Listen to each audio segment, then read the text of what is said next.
When you feel like quitting, remember all of those who said you'd fail. When you feel like giving up, remember why you started. Hi friends, जो topic मैं आज आप लोगों के साथ share करने वाला हूँ उस टॉपिक का नाम है प्रीवेंट। प्रीवेंट को अगर मैं बहुत ज्यादा इजी और सिंपल लैंग्वेज में अगर आपके सामने रखता हूँ तो भैया प्रीवेंट का मतलब होता है स्टॉप। स्टॉप का मतलब होता है रोको, रोकना या मना करना। जैसे उसे यहाँ से जाने से रोको तो स्टॉप।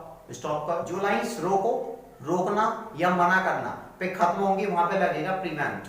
प्रीवेंट का एक नया रूप भी है जिसको आप लोग स्टॉप बोल सकते हो। तो वहां पर स्टॉप ना लगा करके प्रीवेंट भी लगेगा, क्योंकि भैया इंग्लिश स्पीकिंग में स्टॉप ना लगा करके प्रीवेंट लगाया जा रहा है और हम लोग काम कर रहे हैं इस टाइम स्पीकिंग पर, तो स्पीकिंग में लगेगा प्रीवेंट। इसका रूल है, पहले लगेगा प्रीवेंट, उसके बाद ऑब्जेक्टिव केस जैसे हिम, हर, देम, अस, तो पहले प्रीवेंट, उसके बाद ऑब्जेक्टिव केस, टू, वर्ड की फर्स्ट फॉर्म और ऑब्जेक्ट। उसे यहां से जाने से रोको तो प्रीवेंट हिम या हर, अगर वो लड़का है तो हिम, लड़की है तो हर, तो प्रीवेंट हिम या हर गो फ्रॉम हियर। अगर इस तरीके की लाइंस के अंदर अगर मैं आपसे बात करूं नेगेटिव के लिए, तो भैया नेगेटिव के लिए लगता है डोंट। और डोंट जो वर्ड है, जब हम लोग बोले कि उसे यहां से जाने से मत रोको, तो मत के लिए लगता है डोंट, और डोंट लगेगा स्टार्टिंग में। सो रूल जो अभी बताया था सेम ही रहेगा, स्टार्टिंग में डोंट लग जाएगा। उसे यहां से जाने से मत रोको, डोंट प्रीवेंट हिम या हर गो फ्रॉम हियर। जब कभी भी इस कंडीशन के लिए हम लोग कभी नहीं के लिए बातें करेंगे, जैसे उसे यहां जाने से कभी मत रोको, तो भैया कभी नहीं के लिए लगेगा नेवर। और नेवर जो वर्ड है वो लगता है स्टार्टिंग में। सो नेवर, फिर जो रूल बताया था वो सारा सेम ही रहेगा, बस डोंट की जगह नेवर आ जाएगा, बाकी सारा सेम। उसे यहां से जाने से कभी मत रोकना, नेवर, बाकी सारा सेम, मतलब नेवर प्रीवेंट हिम या हर गो फ्रॉम हियर। इसी कंडीशन को मैं बोर्ड पे करा रहा हूं, वहां से आप लोगों को और भी ज्यादा अच्छे से क्लियर हो पाएगा। So are you ready for that? Okay, let's go. Hello friends, आज मैं आप लोगों को बताऊंगा प्रीवेंट का यूज। अभी जो मैंने आप लोगों को कराया था उसका एक सेकंड पार्ट की तरह मैं इस बोर्ड पे आप लोगों को क्लियर फ्रेंड्स, अभी जो मैंने आप लोगों को बताया था वो एक नॉर्मली ही था, और ये जो टॉपिक मैं करा रहा हूं वो करा रहा हूं इंटरमीडिएट स्टूडेंट्स के लिए। ये जो टॉपिक है प्रीवेंट, प्रीवेंट का यूज किया जाता है मना करने के लिए या रोकने के लिए। जैसे उसे यहां आने से रोको या उसे यहां आने से मना करो। जब कभी भी हम किसी को काम करने से मना कर देंगे या रोक देंगे, उन सारी कंडीशंस के लिए लगेगा प्रीवेंट। जो टॉपिक है उस टॉपिक का नाम है प्रीवेंट। प्रीवेंट की जो आईडी है वो है रोको या रोकना या मना करना।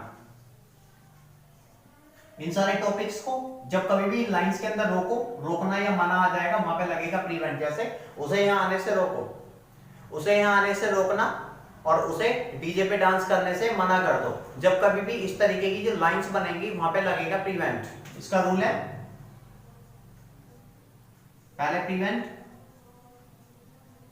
फिर ऑब्जेक्टिव केस, ओसी। ओसी मतलब ऑब्जेक्टिव केस, वो केस जो अगर ही है तो हिम हो जाएगा, शी है तो हर हो जाएगा। इस तरीके की जो कंडीशंस है वो वहां पर हिम यूज करेंगी, मतलब ऑब्जेक्टिव केस यूज करेंगी। तो पहले प्रीवेंट, फिर ऑब्जेक्टिव केस, उसके बाद टू, वर्ड की फर्स्ट फॉर्म और प्लस ऑब्जेक्ट।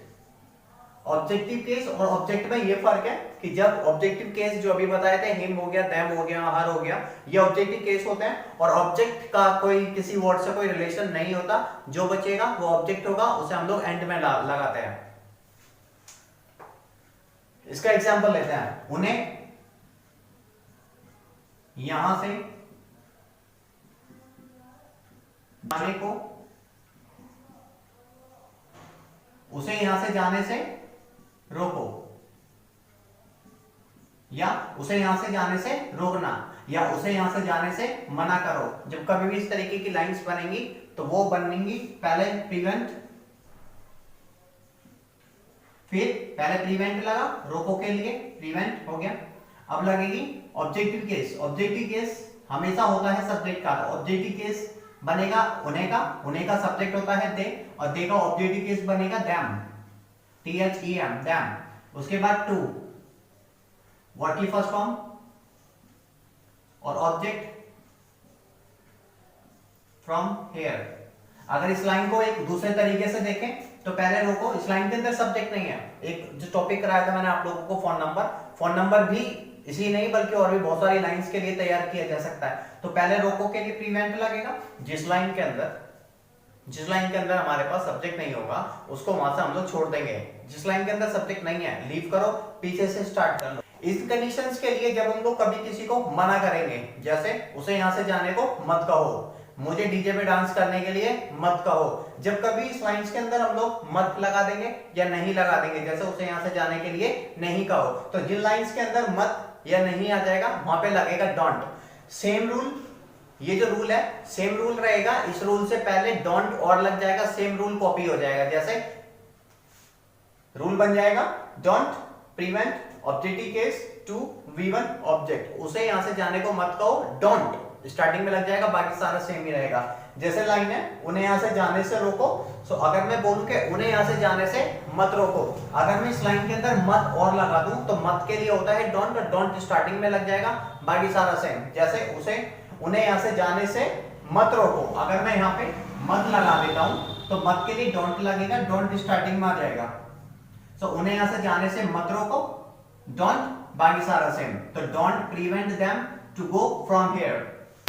इसी बात के लिए जब हम लोग कभी किसी को फ्यूचर के लिए कभी नहीं के लिए मना करेंगे तो कभी नहीं को बोलते नेवर, और नेवर लगेगा स्टार्टिंग में। ये जो रूल मैंने अभी बताया है सेम रूल रहेगा, बस स्टार्टिंग में नेवर और लग जाएगा। जैसे उसे यहां से जाने के लिए कभी मत कहना, मुझे दोबारा बैट बॉल खेलने के लिए कभी मत कहना, मुझे कभी पबजी खेलने के लिए तो कभी मत कहना। जिस किसी भी लाइन के अंदर आ जाएगा कभी नहीं, वहां पे लगेगा नेवर, और नेवर लगेगा डोंट हट जाएगा, डोंट की जगह नेवर लग जाएगा, बाकी सारे। कंडीशन के लिए जब इंग्लिश टू इंग्लिश पढ़ाना होता है, अगर सेम क्लास किसी अदर कंट्री के अंदर चलती है जो हिंदी नहीं जानती हैं, तो वो जब इंग्लिश टू इंग्लिश किसी से पढ़ाती हैं, किसी को समझाती हैं, किसी से बात करती हैं, तो वहां पे समझाना थोड़ा सा मुश्किल हो जाता है, क्योंकि हम लोगों के पास वहां पे हिंदी होती नहीं है। सो वहां का जो बैकग्राउंड है वो प्रॉपर इंग्लिश है, तो वहां हिंदी तो यूज कर ही नहीं सकते, और सारी बातें इंग्लिश टू इंग्लिश ही होती हैं। तो ये जो वर्ड्स हैं, पहले मैं इन वर्ड्स को मिटा दूं और बता दूं कि वहां पर कैसा टीचिंग स्टैंडर्ड है, तो वहां पर कैसे इंग्लिश टू इंग्लिश कराई जाती है। अब जो मैं क्लास करा रहा हूं वो क्लास है वेरी एडवांस स्टूडेंट के लिए, जो जिनका हिंदी से कोई रिलेशन नहीं है, मतलब रिलेशन तो है लेकिन वो यहाँ पर प्रॉपर इंग्लिश टू इंग्लिश ही काम करते हैं। तो पहले मैं सबसे पहले इन्हें यहां से मिटा देता हूं।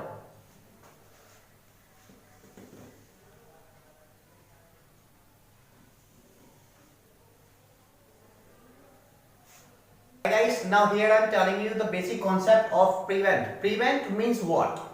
Before starting the topic, we must know the prevent means. The prevent means to stop. If I use ID of prevent in English, then it is called to stop.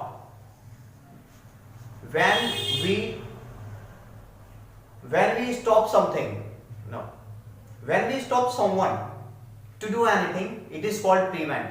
Where we were using stop, we can use prevent at the place of stop. So don't stop to speak, stop me to speak. So where we were using stop, so we have to use prevent at the place of stop. So first we have to use prevent, as we have a such kind of line, then first we have to use prevent, as you know, as I told you recently, that where we are using stop, so at the place of stop we have to use prevent. So first we have to use prevent, then your objective case. Do you understand objective case is? Objective case means him, them, this kind of words which is called the object. Now then to the word की first form, then here object. Just for example, prevent them to go from here. So prevent them to go from here. Actually, they are just very precious for us. They are very special for us. So never say them to go from here. So in that case, we must know, we must stop them here because they are very special for us. So never say them to go. So now here we have to use it, but at the place of it, if we say don't to do anything, if we say if we stop someone to do anything, and we have a negative stance over there, so first we have to use don't. The same line, same rule will be there, same structure will be there, but we have to use don't before the line. The line will be say don't prevent them to go from here. So in that case, if we have a negative sense, so first we have to use don't. If we stop someone to do anything, just don't prevent object against to be one object. So first we have to use don't prevent them to go from here. But if I tell you for the future, for a long time, for the entire world, so we have to use never. Never try to talk to me. So it has been banned over here, and we are gonna stop them to do. So now at the place of don't, we have to use never. The rule will be converted into the never. So first we have to use never. So never prevent, that is the same rule, and the line will be never prevent them to go from here.